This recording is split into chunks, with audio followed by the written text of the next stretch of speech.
Madhya Pradesh BJP को नया अध्यक्ष हेमंत खंडेलवाल के रूप में मिल सकता है, जहां खंडेलवाल का अध्यक्ष बनना लगभग तय माना जा रहा है।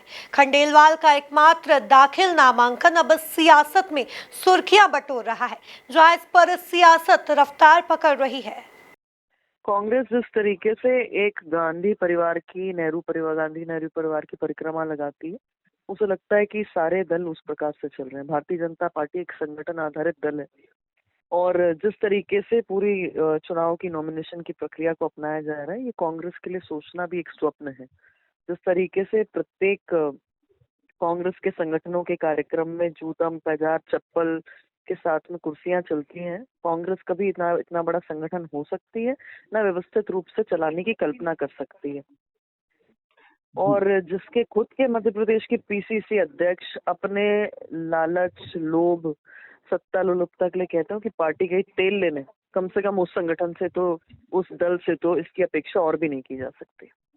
देखिए, सभी जानते हैं कि कांग्रेस इस लोकतंत्र की बात कर रही है, वो चाहे सत्ता हो या कांग्रेस का संगठन हो, किस तरीके से विलुप्त हुआ है, क्योंकि लोकतंत्र सही मायने में कांग्रेस में नहीं है। आज भारतीय जनता पार्टी विश्व का सबसे बड़ा राजनीतिक दल है। आज जिस तरीके से नीचे बूथ की इकाई से, बल्कि पन्ना की इकाई से लेके प्रदेश की इकाई है, राष्ट्र की इकाई है, ये केवल भारतीय जनता पार्टी में संभव है। और निश्चित तौर पर इसीलिए राहुल गांधी हो या कांग्रेस के आला नेता हो, हमेशा ये कहते हैं कि उनकी लड़ाई भाजपा के संगठन से है। देखिए, लोकतंत्र और बीजेपी इन दोनों का एक दूसरे से कोई लेना देना कभी होता ही नहीं है।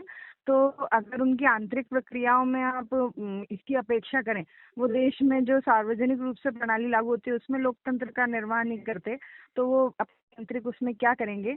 जिस तरह से राजस्थान, छत्तीसगढ़ और मध्य प्रदेश में उन्होंने पर्ची वाले सीएम बनाकर भेजे थे, वैसे ही पर्ची वाले अध्यक्ष की कवायद है ये। और शब्द बड़े बड़े बोलने से बात झूठी नहीं हो जाती और बात उसका मतलब नहीं बदल जाता। इनके यहाँ पर अभी जितनी आंतरिक, अभी शिवराज जी इंदौर आए, कैलाश विजयवर्गीय के साथ बैठक करी और अपना कद दिखाने का प्रयास किया। तो अब इन चीजों के बाद हर समय पर्ची वाले मुख्यमंत्री के बाद अब इस तरह की चीजों को नकारने की शुरुआत हो चुकी है भारतीय जनता पार्टी के नेताओं के द्वारा। और जिस तरह से अब ये दिखाई दे रहे हैं आसार के, इस तरह से जब पर्ची वाले मुख्य अध्यक्ष बनकर आएंगे तो उसके बाद पार्टी में कहीं ना कहीं आंतरिक विरोध, गुटबाजी और कलह का माहौल देखने को मिलेगा। देखिए, अब भारतीय जनता पार्टी में अब भारतीय जनता पार्टी बची कहाँ है, सभी तो कांग्रेस ही हैं। तो धीरे धीरे परंपराएं भी बदलेंगी और नियम भी टूटेंगे।